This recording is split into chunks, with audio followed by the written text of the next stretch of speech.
Friends, आज हम बात कर रहे हैं टाटा पावर की। आज टाटा पावर के स्टॉक में बड़ी गिरावट हुई और इस गिरावट के पीछे जो असली वजह है वो किसी को भी पता नहीं है। ये गिरावट क्यों हुई?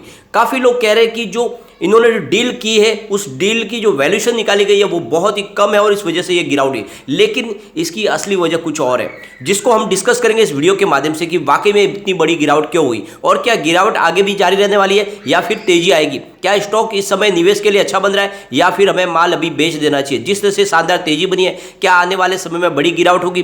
तो आखिर टाटा पावर में हमें क्या करना चाहिए? क्या टाटा पावर में हमें लॉन्ग टर्म के लिए बने रहना चाहिए या एक बार प्रॉफिट बुक कर लेना चाहिए? तो बहुत सारी बातें जिसको एक एक करके डिस्कस करेंगे और जानने की कोशिश करेंगे आखिर ब्रोकरेज हाउस का क्या कह रहा है और क्या वाकई में टाटा पावर में इस समय हमें प्रॉफिट बुक करके निकल जाना चाहिए।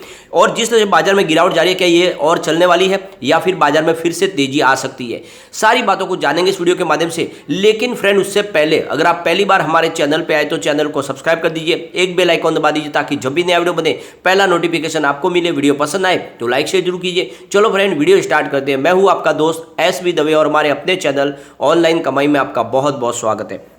फ्रेंड्स, सबसे पहले कारोबार को डिस्कस करें तो स्टॉक ओपन हुआ 267 पर, यही दिन भर की हाई है। लो बना 252 का और अंत में 258 पर क्लोजिंग रही, जहां पे 5.53% की बड़ी गिरावट देखने को मिली।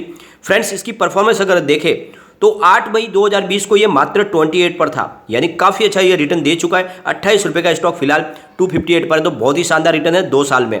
अगर पिछले 1 साल का भी हम इसकी शानदार प्रदर्शन को देखें तो बहुत ही अच्छा इसने रिटर्न दिया है। 93 रुपीज़ की प्राइस इसकी 19 अप्रैल 2021 को, तो उस हिसाब से भी बहुत ही शानदार इसने रिटर्न दिया है। खाली हम 1 महीने के पहले की भी इसकी प्रदर्शन को देखें तो 227 की प्राइस थी मंडे 21 मार्च को, तो काफ़ी अच्छा ये रिटर्न दे चुका है। आप 2 साल के हिसाब से देखो, 1 साल के हिसाब से या फिर 1 महीने के हिसाब से इसने शानदार रिटर्न दिया है। और इसी वजह से यहाँ पे अब प्रॉफिट बुकिंग तो लाजमी है। इसने जो हाई बनाया था वो करीब 290 के आसपास था, यानी 300 से स्टॉक जाके आया।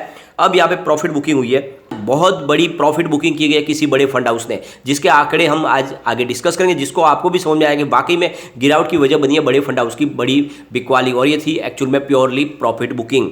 अगर वॉल्यूम को देखें तो बीएससी में 44,76,000 का वॉल्यूम हुआ, सामने 15,20,000 की डिलीवरी उठाएगी। डिलीवरी का परसेंटेज 33.97% है। एनएससी की अगर बात करें तो यहाँ पे 8,98,19,000 का वॉल्यूम हुआ, सामने 2,41,96,000 की डिलीवरी उठाएगी। डिलीवरी का परसेंटेज 26.94% है। अगर वॉल्यूम को देखें तो पिछले 1 महीने पहले इसका 5 करोड़ रुपीज़ का वॉल्यूम था, 1 वीक पहले 7 करोड़ रुपीज़ का वॉल्यूम हुआ था और इसका वेडनेसडे को 3 करोड़ रुपीज़ का वॉल्यूम था, लेकिन आज 9 करोड़ का वॉल्यूम हुआ है। तो वॉल्यूम लगभग 3 गुना बढ़ चुका है और ये भयंकर वॉल्यूम के पीछे वजह यह है कि काफ़ी ज़्यादा प्रॉफिट बुकिंग की गई है बड़े फंड हाउस ने। आज पूरे बाजार में वॉल्यूम के मामले में नंबर 3 पे आ गया। काफ़ी समय के बाद इतना भारी वॉल्यूम हुआ है टाटा पावर में। अब यहाँ पे सबसे बड़ी बात है, जो शानदार खबर निकल कर आई है कि टाटा पावर की जो सब्सिडरी कंपनी है टाटा रिन्यूएबल एनर्जी, उसमें 4,000 करोड़ रुपये का नया निवेश किया जाएगा। ये US based company black rock कर रही है और साथ में मुबादला, ये 2 कंपनियां मिलकर 4,000 करोड़ रुपये का इन्वेस्टमेंट करने जा रहे हैं और इसमें 10% की स्टेक लेंगे। इस सब्सिडरी कंपनी में उनका 10% का हिस्सा होगा। तो ये जो इन्वेस्टमेंट है इसका फ़ायदा बहुत ज़्यादा मिलने वाला टाटा पावर को, क्योंकि टाटा पावर जो अपनी कैपेसिटी को बढ़ाएगी 4 से लेकर 5 गीगावाट का और नया कैपेसिटी ऐड हो जाएगा और इनकी जो 4 गीगावाट की जो न्यू मैन्युफैक्चरिंग फैसिलिटी है उसमें इस पैसे का फंड का इस्तेमाल होगा। तो लगातार टाटा पावर को अपने फंड की जरूरत है, क्योंकि टाटा पावर एक तरफ तो रिन्यूएबल एनर्जी का बिजनेस तेजी से आगे बढ़ा ही रही है, दूसरी तरफ उनका ईवी चार्जिंग का कारोबार भी है और इनके लिए फिलहाल फंड की जरूरत है। तो ये जो फॉरेन फंड है जो इनमें इन्वेस्ट करने जा रहे हैं और इसकी वजह से यहाँ पे ब्रोकरेज हाउस भी 2 धड़ों में बटे हुए। एक तरफ तो कह रहे बहुत सारे जो ब्रोकरेज हाउस वो कह रहे कि ये जो वैल्यूएशन निकाली गई ये बहुत कम है और इस वजह से यहाँ पे आने वाले समय में इसकी प्राइस और नीचे आएगी, गिरावट हो सकती है टाटा पावर के शेयर में। लेकिन कुछ ब्रोकरेज हाउस है जैसे एडवाइज का कहना है कि ये फेयर वैल्यू पे स्टॉक है और आने वाले समय यहाँ पे और प्राइस बढ़ सकती है, क्योंकि इनकी ऑपरेशनल प्रॉफिट बढ़ेगी। अब उनका कहना है कि 2.5 से लेकर 3x तक बढ़ सकती है आने वाले समय में 3 से 4 साल में, यानी प्रॉफिट में बहुत ज़्यादा उछाल आएगा तो प्राइस भी बढ़ेगी। फ्रेंड्स, यहाँ पे जो इसकी वैल्यूएशन निकाली गई है, इसकी जो सब्सिडरी कंपनी है टाटा की रिन्यूएबल एनर्जी का जो बिजनेस है उनका टोटल वैल्यूएशन 34,000 करोड़ रुपये की निकाली गई है और जो बहुत सारे ब्रोकरेज हाउस है उनका कहना है कि ये वैल्यूएशन ही बहुत कम है और इस वजह से ये जो प्राइस है वो हमें ज़्यादा लग रही है और इस वजह से यहाँ पे प्राइस में गिरावट हो सकती है। तो उनका कहना है कि ये वैल्यूएशन काफ़ी कम है और इस वजह से गिरावट होगी। तो यहाँ पे जो IIFL की सिक्योरिटीज़ की तरफ से डाउनग्रेड की गई इसकी प्राइस को और उनका कहना है कि स्टॉक और भी नीचे आ सकता है।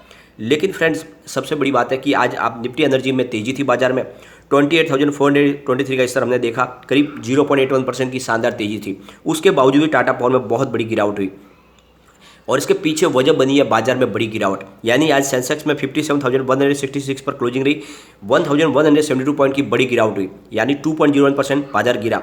और इस गिरावट की वजह से जो बड़े बड़े फंड हाउस ने निवेश किया हुआ था टाटा पावर में, उन्होंने सोचा कि काफ़ी अच्छी तेजी बन चुकी है और जिस तरह से बाजार में भयंकर गिरावट शुरू हुई है तो टाटा पावर में भी कभी भी बड़ी गिरावट हो सकती है, तो उन्होंने अपना प्रॉफिट बुक करने के बारे में सोचा। और ये लाजमी है, इतनी शानदार प्रॉफिट मिली है कम समय में तो कोई भी प्रॉफिट बुक करेगा। और ये जो प्रॉफिट बुकिंग हुई है इसी वजह से आज ये गिरावट हुई है, न कि इसकी वैल्यूएशन की वजह से। वो सब बातें हवा हवाई है, उसका कोई मतलब नहीं है। ये एक डील बड़ी शानदार हुई थी और उसकी वजह से तेजी बन सकती थी, लेकिन बड़े फंड हाउस ने बहुत बड़ी प्रॉफिट बुकिंग की है और ये आंकड़े गवाह है इसके, तो उसको हम एक बार डिस्कस करेंगे। तो सुबह 9:15 पर बाजार खुलते ही 257 की प्राइस से करीब 2,16,000 शेयरों की एक बड़ी डील हुई और फिर उसी समय ने 9:15 पर 257 की प्राइस से 1,61,000 शेयरों की एक और बड़ी डील हुई और उसके बाद फिर उसी समय यानी 9:15 पर 259 की प्राइस से करीब 2,50,000 शेयरों की एक बड़ी डील हुई। उसके बाद में फिर उसी समय यानी 9:15 पर आप देखोगे तो 261 की प्राइस से 2,82,000 शेयरों की एक और डील हुई। और अब देखोगे ये सारी की सारी बिकवाली हुई है और सामने खरीदार बहुत ज़्यादा थे, उसके बावजूद भी यहाँ पे लगातार इन्होंने अपना माल बेचा है। फिर देखोगे आप तो 9:15 पर यानी उसी समय 257 की प्राइस से 2,93,000 शेयरों की एक और बड़ी डील हुई। फिर उसी समय यानी 9:15 पर 259 की प्राइस से करीब 5,44,000 शेयरों की एक बहुत बड़ी डील हुई और यहाँ पे कुछ खरीदारी भी है, सारी की सारी बिकवाली नहीं, ये भी आपको ध्यान रखना है। फिर 9:16 पर 260 की प्राइस से 3,90,000 शेयरों की एक और बहुत बड़ी डील हुई। तो आप देखोगे कि बड़े फंड हाउस ने काफ़ी ज़्यादा अपना प्रॉफिट बुकिंग किया है। और फिर आप देखोगे 10:57 पर 259 की प्राइस से 5,68,000 शेयरों की एक और बड़ी डील हुई। फिर 11:06 पर 259 की प्राइस से 4,13,000 शेयरों की एक और बड़ी डील हुई और उसके बाद में फिर 12 बजे 257 की प्राइस से 2,04,000 शेयरों की एक बड़ी डील हुई और फिर 12:15 पर 256 की प्राइस से 2 लाख शेयरों की एक बड़ी डील हुई। तो आप देखोगे बड़े बड़े फंड हाउस ने काफ़ी बड़ी आज बिकवाली की है। फिर 12:39 पर करीब 255 की प्राइस से 2,08,000 शेयरों की एक और बिकवाली हुई। फिर आप देखोगे तो 12:39 पर ही 254 की प्राइस से 2,12,000 शेयरों की एक बिकवाली हुई। आप देखोगे फिर प्राइस गिरना शुरू हो गई है क्योंकि इन्होंने थोड़ा थोड़ा करके माल बेचा, एक साथ में नहीं बेचा। अगर एक साथ में बेचे तो बहुत बड़ी गिरावट हो सकती है, लेकिन उन्होंने थोड़ा थोड़ा करके अपना माल बेचा और फिर जैसे जैसे बाजार आगे बढ़ने लगा तो यहाँ पे प्राइस के अंदर गिरावट शुरू हो गई। फिर देखोगे तो फिर 2:21 पर 258 की प्राइस से 2,81,000 शेयरों की एक और डील हुई।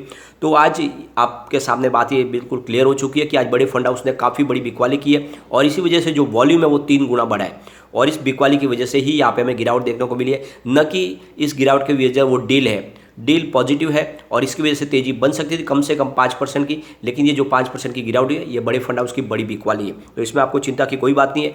थोड़ा सा करेक्शन जरूर आएगा क्योंकि बाजार में एफआई बिकवाल बन चुके हैं, लेकिन डिप में खरीदारी करके रखे ये वाकई में एक बड़ा मल्टीबैगर है। आने वाले समय में आपको ये मालामाल कर देगा। कम से कम 3 साल के लिए होल्ड कीजिए, ये 1000 को आराम से टच करेगा। यहाँ पे इसके रिटर्न को देखें तो पिछले 5 साल के हिसाब से 208% का पॉजिटिव रिटर्न मिला है। 3 ईयर के हिसाब से 265% का पॉजिटिव रिटर्न है। 1 ईयर के हिसाब से 165% का पॉजिटिव रिटर्न है। 3 मंथ के हिसाब से 7.86% का पॉजिटिव रिटर्न है। 1 मंथ के हिसाब से 11.28% का पॉजिटिव रिटर्न है। 1 डे के हिसाब से 0.5% की गिरावट है। ओवरऑल इसने बहुत ही शानदार प्रदर्शन किया, लोगों को मालामाल कर दिया। अब Q4 का रिजल्ट आने वाला, आंकड़े बहुत ही शानदार हो सकते हैं। पिछला हमने Q3 का जो रिजल्ट देखा बहुत ही बेहतरीन था। रेवेन्यू इनका 10.91,000 को भी निकल कर आया था, जहां पे 43.63% की ईयर ऑन ईयर बेसिस पे हमें बढ़त देखने को मिली। नेट इनकम 425.81 करोड़ रुपये रही, जहां पे 71.55% की ईयर ऑन ईयर बेसिस पे बढ़त देखने को मिली। नेट प्रॉफिट मार्जिन 3.9% रहा, जहां पे 19.27% की ईयर ऑन ईयर बेसिस पे बढ़त देखने को मिली। तो बहुत ही शानदार इन्होंने Q3 का रिजल्ट पेश किया था और Q4 इससे भी बेहतरीन हो सकता है, तो बिल्कुल इसमें निवेश आपको करना चाहिए।